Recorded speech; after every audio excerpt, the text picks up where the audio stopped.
चलिए अब शुरू हो गया अपना एशिया महादेश। अब एकदम ध्यान से देखते जाना है। लास्ट महादेश आ गए, अब ये एशिया महादेश खत्म। अब फिर चलेंगे इसके बाद कंट्री वाइज डिटेल्स पर, ठीक है। हर एक देश का अलग अलग बताना है, ठीक। आज पहले एशिया महादेश को एकदम ध्यान से देख लीजिए। एशिया महादेश क्षेत्रफल के हिसाब से सबसे बड़ा महादेश है। एशिया महादेश क्षेत्रफल के हिसाब से सबसे बड़ा महादेश है। और एशिया महादेश का सबसे बड़ा देश रूस है।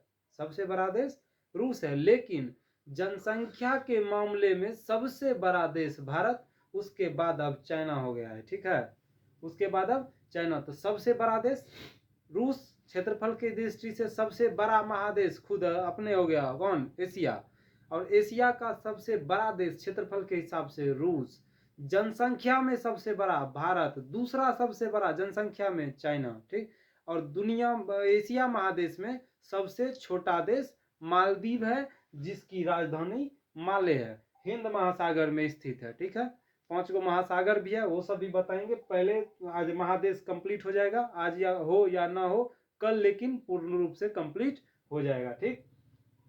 तो एशिया महादेश का सबसे बड़ा देश रूस, क्षेत्रफल की दृष्टि से एशिया खुद सबसे बड़ा महादेश है, ठीक।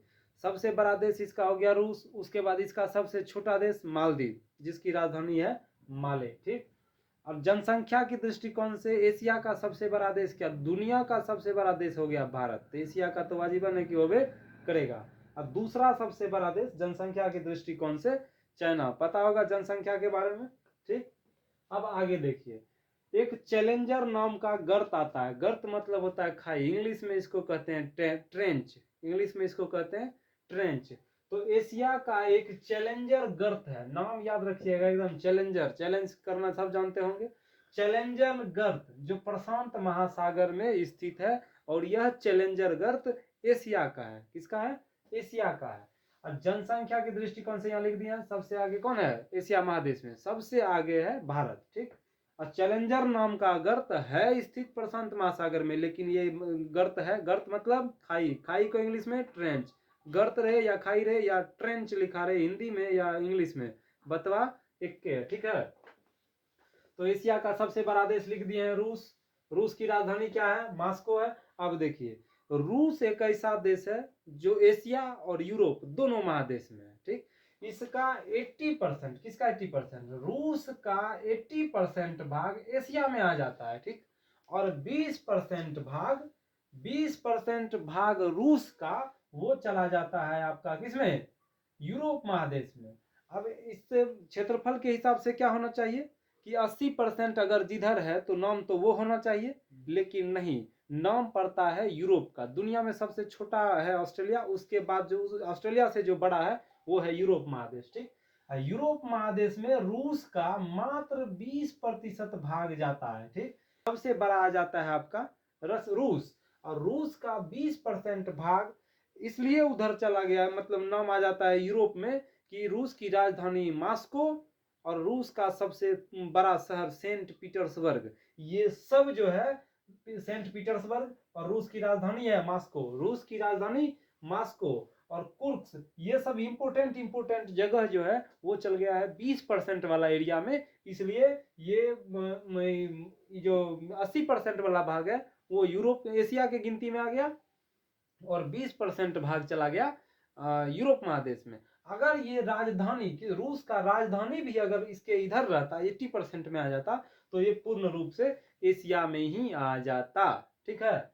अब इसको याद रखिएगा कि रूस की राजधानी है मॉस्को, सेंट पीटर्सबर्ग भी है, और कुर्स्क, ये तीन इतना इंपॉर्टेंट जगह है रूस में, जो चला गया है 20% में, 20% भाग में यूरोप महादेश में। इसलिए ये यूरोप का मेन कहला गया यूरोप, रूस का मेन भाग ही यूरोप में चला गया, अब बाकी सब आ गया है एशिया में, ठीक।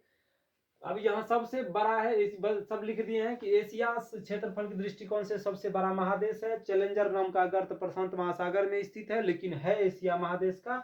एशिया महादेश में जनसंख्या के दृष्टिकोण से सबसे बड़ा देश भारत है, दूसरा सबसे बड़ा रसिया, सॉरी चाइना, दूसरा सबसे बड़ा चाइना। अब आइए रसिया में, पहले रसिया में एक जगह बताए, सबसे पहले तो रूस की राजधानी मॉस्को है, रूस की राजधानी मॉस्को। रूस में स्थित एक जगह है कुर्स्क, रूस में स्थित एक जगह है कुर्स्क। याद रखिएगा, ये क्वेश्चन एक बार पूछ चुका है कि कुर्स्क में किसकी सेना जम गई थी, तो जर्मनी की। जर्मनी की सेना कुर्स्क में जम गई थी। जिस समय जर्मनी ने बर्लिन पर आक्रमण किया था, उस समय यहाँ का जो चांसलर था वो हिटलर, उन्होंने सोचा कि रूस की सेना को लाल सेना कहते थे, इसकी सेना को बुलाया जाए और रूस से भी समझौता किया था। रूस से भी समझौता किया था कि इधर आओ, हमारा इस युद्ध में साथ दो और पोलैंड का कुछ हिस्सा तुमको भी दिया जाएगा। लेकिन मेन टारगेट था कि पूरे रूस पर कब्जा करना हिटलर का। ठीक, सारी सेनाओं को तो बुला लिया, पूर्ण रूप से पोलैंड को जीत लिया, और जीतने के बाद रूस की ही सेना को जर्मनी की सेना मारने लगी। और वह जर्मनी की सेना रूस को मारते मारते, रूस तो इतना बड़ा है, अब पूर्ण रूप से तो सारा सेना यहाँ भेज नहीं दिया होगा रसिया, कुछ सेना सहायता के लिए इसको दिया था और इसने पोलैंड को जीत गया रूस की सेना की सहायता से हिटलर। अब ये सोचा कि अब रूस को भी परास्त करके पूरे रसिया पर कब्जा करके एक सिरथा राज करना है यूरोप महादेश में। ठीक है, लेकिन उसमें यह सफल नहीं हो पाया। इसकी सेना जीत जाता, जैसा इतिहासकार ने बताया है कि जीत जाता, ये हम नहीं कह रहे। ठीक है, लेकिन वो पूरे पोलैंड में मारते हुए जर्मनी की सेना भागते भागते आ गई अपने देश में, जर्मनी में। जर्मनी में कुर्स्क जब पहुंची सेना, यहाँ अचानक से इतना ठंड पड़ गया कि यहाँ जितनी भी सेनाएं थी सब जम गई, सबकी सांसें थम गई। जब जम जाएगा तो आदमी का सांस भी थम जाएगा, और सबका विकेट कुर्स्क में जाके गिर गया। जो बच गया, जो हुक हुक सुक सुक कर रहा था, उसको आके लाल सेना, रूस की सेना ने ठनाठन दे दिया, धकाधक। सब जय हिंद जय भारत हो गया था। इसलिए याद रखिएगा कि जर्मनी की सेना कहाँ जमी थी, तो कुर्स्क में जमी थी। कहाँ जमी थी, तो कुर्स्क में। याद रखना इसको बढ़िया से। अब कुर्स्क कहाँ है, तो इस चीज को याद रखना एकदम बढ़िया से कि जर्मनी की सेना कहाँ जम गई थी, तो कुर्स्क में जम गई थी। ठीक है, अब आइए रूस में दुनिया का सबसे गहरा झील, दुनिया का सबसे गहरा झील बैकाल झील है, जो रूस में स्थित है। जो कहाँ स्थित है, दुनिया का सबसे, लिख दिए हैं विश्व गहरी, जो विश्व लेवल, वर्ल्ड लेवल पर होगा वहां हम विश्व लगा दिए हैं। ठीक, दुनिया का सबसे गहरा झील है बैकाल झील, जिसकी गहराई 1485 मीटर लगभग है। 1485 मीटर लगभग गहराई है किस झील की, बैकाल झील। नाम एकदम बढ़िया से याद रखिएगा, गहराई में है इसलिए रूस के सबसे नीचे भी लिखे हैं। ठीक, याद रखना है कि क्या लिखे हैं, क्या किस जगह पर है। ऑफलाइन के क्लास में हम पूछेंगे जो हमारे स्टूडेंट हैं। ठीक है, और नहीं बताने पर तब तो याद रखिएगा हम संतोष पागल नहीं है। ठीक है, एकदम ध्यान से कि गहराई में स्थित है, तो गहराई में लिखे भी हैं कि ताकि याद रहे, पूछेंगे तो बताना पड़ेगा कि बोर्ड पर कहाँ लिखा हुआ था। तो दुनिया का सबसे गहरा झील बैकाल झील, जो रूस में स्थित है, और 1485 मीटर गहरा भी है। ठीक, अब दुनिया का सबसे बड़ा झील, दुनिया का सबसे बड़ा झील, ऐसे तो इसका नाम कैस्पियन सागर कहलाता है, लेकिन यह है झील, यह है झील। झील इसलिए, सागर इसलिए पड़ा है कि यह बहुत बड़ा है, दुनिया में सबसे बड़ा है, दुनिया में सबसे बड़ा सागर है, झील है कैस्पियन सागर। बड़ा इतना है इसलिए इसका नाम पड़ा है सागर। जबकि सागर उसे कहते हैं जिसकी सीमा, जिसका अटैचमेंट मतलब संपर्क किसी न किसी महासागर से हो, तभी वह सागर कहलाता है। ठीक, इसलिए इसका कोई संपर्क महासागर या सागर से, किसी भी, न सागर से संपर्क है और न महासागर से संपर्क है। यह रूस से होते हुए सेंट्रल एशिया में घुस गई है। ठीक, और यह दुनिया की सबसे बड़ी झील है, कैस्पियन झील या कैस्पियन सागर रहे, बतवा इक्के है। ठीक, एकदम इसको भूलना नहीं है। रूस में स्थित है दुनिया का सबसे गहरा झील बैकाल झील, 1485 मीटर गहरी है। दुनिया का सबसे बड़ा झील कैस्पियन सागर, कैस्पियन सागर दुनिया में सबसे बड़ा है। ठीक है, विश्व बड़ा, जहां नहीं लिखे लिख देते हैं, विश्व में सबसे बड़ा झील है कैस्पियन सागर। ठीक, अब उसके नीचे आइए, रूस के नीचे इधर इस साइड में पड़ेगा आपको सेंट्रल एशिया। ये देखिए मैप, ये हो गया आपका रूस, ये हो गया आपका रूस, इधर ब्रिटेन, स्वीडन, फिनलैंड सब है, यहाँ पड़ेगा आपका सऊदी अरब सब। इस बीच में आ जाता है आपका सेंट्रल एशिया, यहाँ है अपना प्यारा भारत, यहाँ है अपना प्यारा कौन, भारत, इधर चाइना, बीच में मंगोलिया, इधर कजाकिस्तान, ऊपर में रूस। ठीक, अब यही इस क्षेत्र को कहते हैं सेंट्रल एशिया। सेंट्रल एशिया में 5 देश आते हैं, Kazakhstan, Kyrgyzstan, Tajikistan, Turkmenistan, Uzbekistan. ठीक, ये 5 देश को मिला के कहते हैं सेंट्रल एशिया। और यह 5 देश रूस से 1991 में टूटा था, टूटकर अलग अलग बना था। ठीक, और रूस वैसे 1991 में 15 देशों में टूटा था। कितने देशों में, 15 देशों में। उसमें भी आपको पढ़ना है बाल्टिक देश, काकेशस देश, 3 देश बाल्टिक में आएगा, इस्टोनिया, लातविया, लिथुआनिया, और 3 देश काकेशस देश में आएगा, जॉर्जिया, अजरबैजान, आर्मेनिया। ठीक, एक आएगा यूक्रेन, बेलारूस, मोल्डोवा, और उसके बाद एक कजाकी, 5 गो सेंट्रल एशिया वाला। पूरा गिनती कीजिएगा 14 इधर होगा, एक अकेले रूस हो जाएगा 15 कुल मिला के। ठीक, यह 1991 में रूस 15 देशों में टूटा था, और उसी समय भारत की भी अर्थव्यवस्था गड़बड़ाई थी। अगर उस समय रूस का ये खंडन नहीं हुआ था तो भारत की अर्थव्यवस्था भी उस समय 1991 में नहीं गड़बड़ाती। ये इसलिए नहीं गड़बड़ाती क्योंकि रूस, इतिहास गवाह है कि रूस भारत का दुनिया में सबसे अच्छा बेहतर अगर दोस्त है कोई तो वह है रूस। ठीक, तो फिलहाल चलिए आइए सेंट्रल एशिया पर। सेंट्रल एशिया, यहाँ ध्यान दीजिएगा मैप पर, मैप एगो खरीद लीजिएगा 25 रुपया वाला। ठीक है, 25 या 20 रुपया में, जो जितना रुपया में दे, वर्ल्ड मैप एक ठो खरीद लेना है, वो भी एकदम प्लास्टिक वाला हो सके तो, क्योंकि यहाँ लिखे और तुरंत मिटा भी जाएगा। ठीक, अब बाकी आप लोगों का इच्छा, जैसे जो समझ में आए उसी हिसाब से करना है। ठीक, जैसे समझ में आए। इस बीच में आपका पड़ेगा सेंट्रल एशिया। सेंट्रल एशिया में पड़ता है 5 देश, 5 का नाम बता ही दिए। अब सेंट्रल एशिया ध्यान से देखिएगा कहाँ है, रूस से नीचे है और भारत से ऊपर है। अब आइए, सेंट्रल एशिया की एक सबसे प्रमुख नदी है जिसका नाम है आमू दरिया।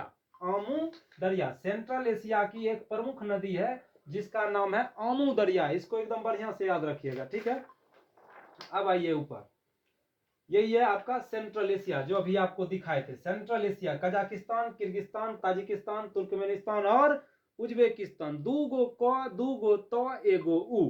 ठीक है, दूगो क, दूगो त, एगो उ। 5 को याद रखना एकदम बढ़िया से, क्योंकि क्वेश्चन आ सकता है कि निम्न में से कौन सा देश सेंट्रल एशिया के अंतर्गत नहीं आता है। इसलिए नहीं आता है वाले में जितना आता है सबको याद रखना पड़ेगा। ठीक है, अब आगे देखो, सेंट्रल एशिया की प्रमुख नदी है आमू दरिया, वो भी बना दिए हैं। अब इधर आ जाइए, रूस खत्म, सेंट्रल एशिया खत्म, अब आते हैं चीन में। कहाँ आते हैं, अब आइए चीन में। चीन और भारत के सीमा पर स्थित है दुनिया का सबसे, तिब्बत में पड़ता है ये क्षेत्र। ठीक, जहां अपना माउंट एवरेस्ट है। कौन है, माउंट एवरेस्ट, जो दुनिया का सबसे ऊंचा पर्वत है।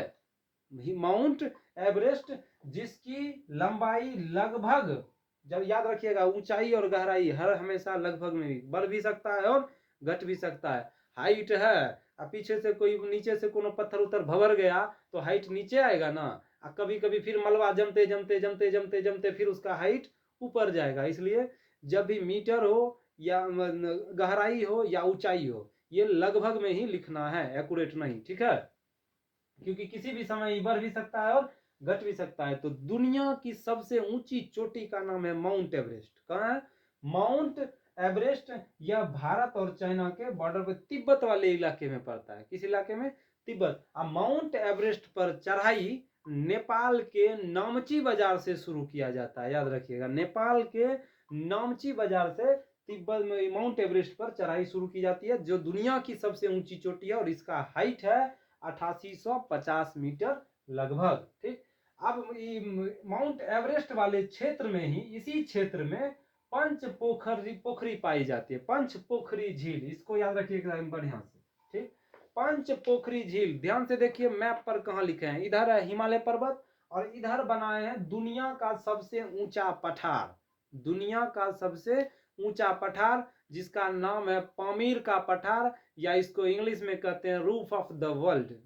Roof of the world, roof मतलब होता है छप्पर, छप्पर। ठीक है, घर में जो घर का जो छप्पर का जो घर होता है। ठीक, दुनिया का सबसे ऊंचा पठार है पामीर का पठार, इसे तिब्बत का भी पठार कहते हैं, और इंग्लिश में इसका नाम याद रखिएगा the roof of the world. इसकी ऊंचाई 5000 मीटर है, इसकी ऊंचाई 5000 मीटर है, और यह विश्व में सबसे ऊंचा पठार है। भारत का सबसे ऊंचा पठार लद्दाख का पठार है। ठीक, भारत में अगर पूछे कि सबसे ऊंचा पठार कौन सा है तो लद्दाख का पठार है, लेकिन विश्व में सबसे ऊंचा पठार है पामीर का पठार, और इसे दुनिया की छत भी कहते हैं। रूफ ऑफ द वर्ल्ड का मतलब हुआ दुनिया की छत, किसे कहते हैं? पामीर के पठार को। अब इधर हो गया आपका माउंट एवरेस्ट, इधर हो गया पामीर का पठार, दोनों के बीच वाले एरिया में एक पंच पोखर झील है, नाम बढ़िया से याद रखिएगा। पंच पोखर झील है जो सबसे ऊंचाई पर स्थित है। अब विश्व इसमें नहीं लगा है, ध्यान से देखिएगा कि इसमें विश्व नहीं लगा है, इसलिए विश्व नहीं लगा है इसका मतलब एशिया में सबसे ऊंचाई पर स्थित झील है पंच पोखर झील। नाम बढ़िया से याद रखिएगा। किस क्षेत्र में पड़ेगा? तो हिमालय वाले क्षेत्र में। किस वाले क्षेत्र में? हिमालय वाले क्षेत्र में। ऐसे जैसे बोर्ड पर हम बनाए हैं, इसको बढ़िया से याद रखना है, ठीक है? क्या कहाँ है नहीं है, जब कंट्री वाइज डिटेल्स में आएंगे उस समय एक एक चीज बताएंगे। अभी फिलहाल इसको इसी तरह याद रखना है कि इधर हिमालय पर्वत था, और उधर माउंट एवरेस्ट था, उधर पामीर का पठार था, उस बीच में एक पंच पोखर झील था जो एशिया में सबसे ऊंचाई पर स्थित है। ठीक, यहां तक में क्लियर। अब एशिया की सबसे लंबी नदी, एशिया की सबसे लंबी नदी का नाम है यांगटी सिक्यांग। यांगटी सिक्यांग नाम याद रखिएगा, नाम ऐसा है तो हम क्या कर सकते हैं। ठीक, एशिया की सबसे लंबी नदी है यांगटी सिक्यांग नदी, जो चीन में बहती है, जो चीन में बहती है। जैसे बिहार का शोक कहा जाता है कोसी नदी को, ठीक उसी प्रकार चाइना का शोक कहा जाता है हंगहो नदी या पीली नदी। हंगहो नदी या पीली नदी, वो अभी नहीं लिखे हैं, जब चाइना का कंट्री बताएंगे उस समय सब बताएंगे कि क्या है नहीं है।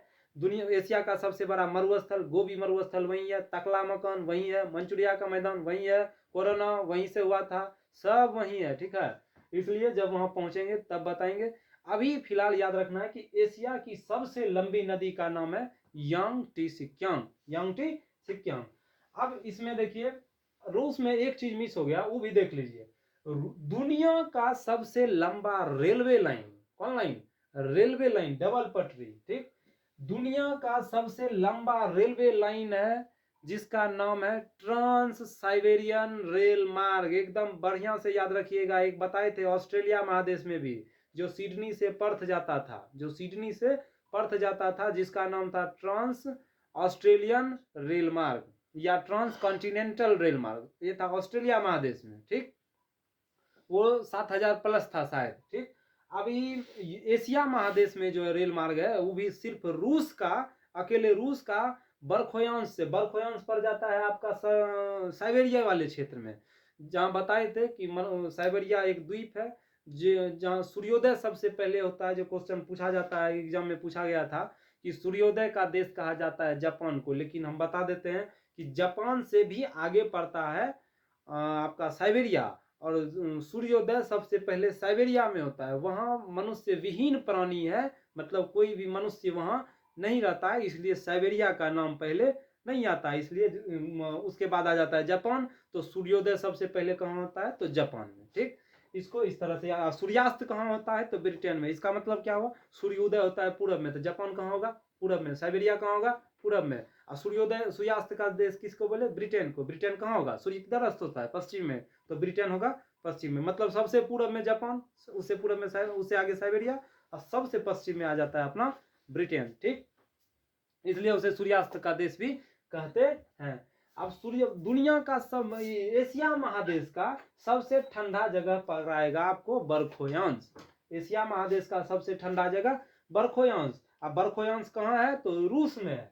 सबसे ठंडा जगह लिख दिया, विश्व नहीं लगाए हैं, विश्व में आ गया विश्व में, लेकिन यहाँ सबसे ठंडा मतलब एशिया में सबसे ठंडा जगह का नाम है बर्खोयांश। 68 डिग्री सेल्सियस है। कितना डिग्री सेल्सियस है? 68 डिग्री सेल्सियस है। 68 डिग्री सेल्सियस बर्खोयांश का टेम्परेचर है। ठीक, ठंड के मामले में, जो रूस में स्थित है। उस रूस के बर्खोयांश से लेके रूस के ही सेंट पीटर्सबर्ग, अरे रूस के ही सेंट पीटर्सबर्ग के रेल लाइन का नाम ट्रांस साइबेरियन रेल मार्ग है। ट्रांस साइबेरियन रेल मार्ग है। पहले क्लास में बताए थे कि 9000 किलोमीटर प्लस है, आज पूरा का पूरा लिख दिए 9289 किलोमीटर इसकी कुल लंबाई है। एक रेल मार्ग की लंबाई, मतलब भारत के पूरे उत्तर से दक्षिण की लंबाई है 3214 किलोमीटर। तो 3214 क्या गो अटेगा इसमें? 3 गो अटेगा। क्या गो अटेगा? 3 गो से ज्यादा अटेगा, ठीक है ना, लगभग 3 गो अटेगा, लगभग 3 गो अटेगा। उतना लंबा लंबा 3 इतना जाएगा भारत के, इतना मतलब कन्याकुमारी से जम्मू कश्मीर तक, तब जाके एक बारी रेल लाइन कंप्लीट होगा। इतना बड़ा है किसका? रूस का। कहां से कहां तक? बरखोयांश से पीटर्सबर्ग तक। और ऑस्ट्रेलिया का जो रेल मार्ग था उसका नाम था ट्रांस कॉन्टिनेंटल या ट्रांस ऑस्ट्रेलियन रेल मार्ग, जो ऑस्ट्रेलिया के सिडनी से पर्थ तक जाता था। ठीक, अब आइए यहाँ, एक देश है भूटान, जिसकी नाम राजधानी है थिम्पू। जिसकी राजधानी है थिम्पू, थिम्पू ना थिम्पू। क्या राजधानी है? भूटान की राजधानी थिम्पू। अब भूटान कहाँ है? तो ऊपर से चाइना दाब रहा है, नीचे से भारत दाब रहा है। ठीक, जब भूकंप आता है तो ये सब जो एकदम टेक्टोनिक प्लेट पर स्थित है।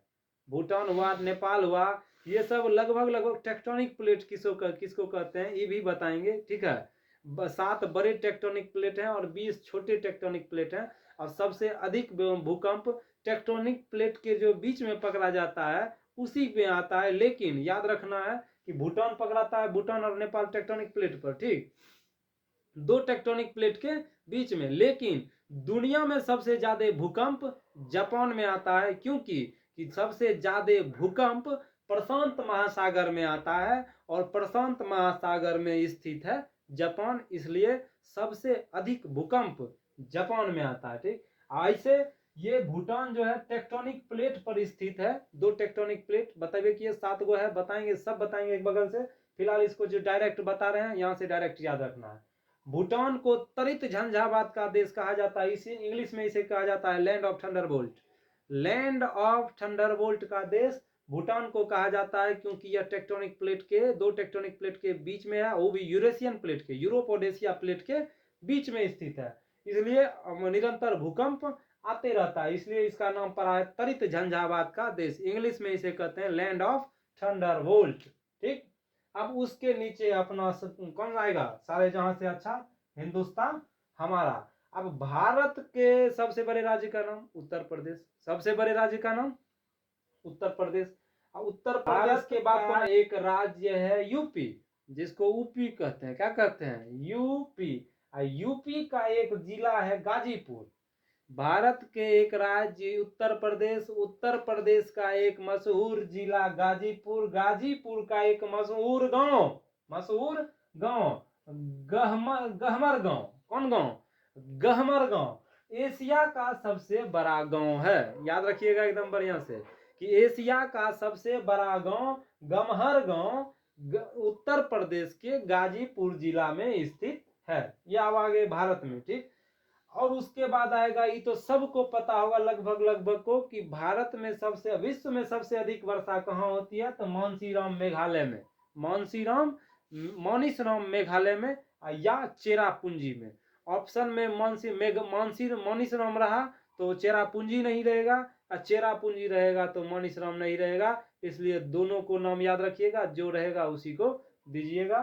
ठीक, मेघालय में स्थित है मौनीसराम, जहां सबसे अधिक वर्षा होती है, और वह 1080 सेंटीमीटर वर्षा होती है। औसतन 1080 सेंटीमीटर वर्षा होती है उत्तर प्रदेश मेघालय के मौनीसराम में। ठीक, अब आ जाइए इधर, भारत के बाद आएगा पाकिस्तान। भारत के बाद पाकिस्तान। पाकिस्तान में एक जगह है जिसका नाम है तुर्बुर। यह बलूचिस्तान के क्षेत्र में पड़ता है। किसके क्षेत्र में? बलूचिस्तान, बलूचिस्तान के क्षेत्र में पड़ता है, जिसका नाम है तुर्बुर। ठीक है, 54 डिग्री सेल्सियस सबसे गर्म स्थान है एशिया में। एशिया में सबसे गर्म स्थान तुर्बुर, नाम याद रखिएगा, नाम क्या है? तुर्बुर। और यह पाकिस्तान में 54 डिग्री सेल्सियस है। ठीक, अब पाकिस्तान के बलूचिस्तान प्रांत में पड़ता है। पाकिस्तान के बाद आ जाइए अपने ईरान में। कहाँ? ये ईरान में। ईरान का एक क्षेत्र है जिसका नाम है आबादान। ईरान का एक क्षेत्र है जिसका नाम है आबादान। दुनिया में सबसे अधिक तेल शोधक, विश्व लिख देते हैं, यहाँ लिखा हुआ नहीं है, विश्व में सबसे अधिक तेल शोधक का केंद्र जो है वह ईरान के आबादान क्षेत्र में है। दुनिया में, विश्व में सबसे अधिक तेल शोधक का जो केंद्र है वह ईरान के आबादान क्षेत्र में है। इसलिए क्वेश्चन पूछ सकता है कि आबादान प्रसिद्ध है किसके लिए? तो तेल निकालने के लिए। किसके लिए? तेल निकालने के लिए। ठीक, अभी सेंट्रल एशिया बता ही दिए हैं। ठीक, अब आ जाइए आप इंडोनेशिया पर। किस पर? इंडोनेशिया पर। इंडोनेशिया की राजधानी है जकार्ता, जो जावा द्वीप पर स्थित है। और इंडोनेशिया का राजधानी जकार्ता जो जावा द्वीप पर है, और वह जावा द्वीप ही सबसे घना बसा द्वीप है। किसका? इंडोनेशिया का सबसे घना आबादी वाला द्वीप जावा द्वीप है, और वो खुद है इंडोनेशिया का। ठीक, इंडोनेशिया दुनिया का सबसे बड़ा मुस्लिम आबादी वाला देश है। इसमें दुनिया का सबसे बड़ा द्वीप वाला देश है। लगभग 13,000 से अधिक द्वीप है अकेले इंडोनेशिया में। इंडोनेशिया का एक मलक्का द्वीप है। यहाँ जब आएंगे आसियान कंट्री में, उस समय बताएंगे इंडोनेशिया के का डिटेल्स। ठीक है, इंडोनेशिया में एक मलक्का जल संधि भी है, उसके ऊपर से जाती है, वो मलक्का द्वीप के बगल से जाती है। ठीक है, इंडोनेशिया के मलक्का द्वीप को मसालों का द्वीप कहा जाता है, जैसे भारत के केरल राज्य को मसालों का द्वीप, मसालों का राज्य कहा जाता है। ठीक, जैसे भारत के केरल को मसालों का राज्य कहा जाता है, ठीक उसी तरह इंडोनेशिया के मलक्का द्वीप को, मौसे मलक्का, मौसे मसाला, गरम मसाला, मसालों का द्वीप कहा जाता है। ठीक, अब इंडोनेशिया के बाद आइए, अश्रु का समान, अश्रु के आंख के आंसू के समान आकार है अपने श्रीलंका का।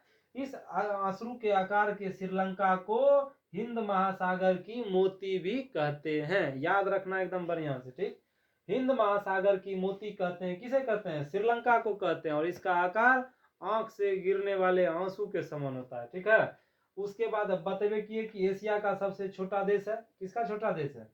एशिया का सबसे छोटा देश है मालदीव, जिसकी राजधानी है माले। अब थोड़ा सा डिटेल्स इसके बगल में लिखा है एशिया के बारे में, एकदम ध्यान से देख लीजिए। एशिया, इसे विषम महादेश इसलिए कहा जाता है कि यहाँ निरंतर मार झगड़ा होते रहता है, इसलिए इसे विषम महादेश कहा जाता है। ठीक, जनसंख्या पूरे स्थल का, दुनिया में जितना जमीन है, भूमि जितना है, उस पूरे भूमि का, माने विश्व का 1/3, उस पूरे भूमि का 1/3 अकेले एशिया है। ठीक है, जनसंख्या में विश्व का 2/3 है।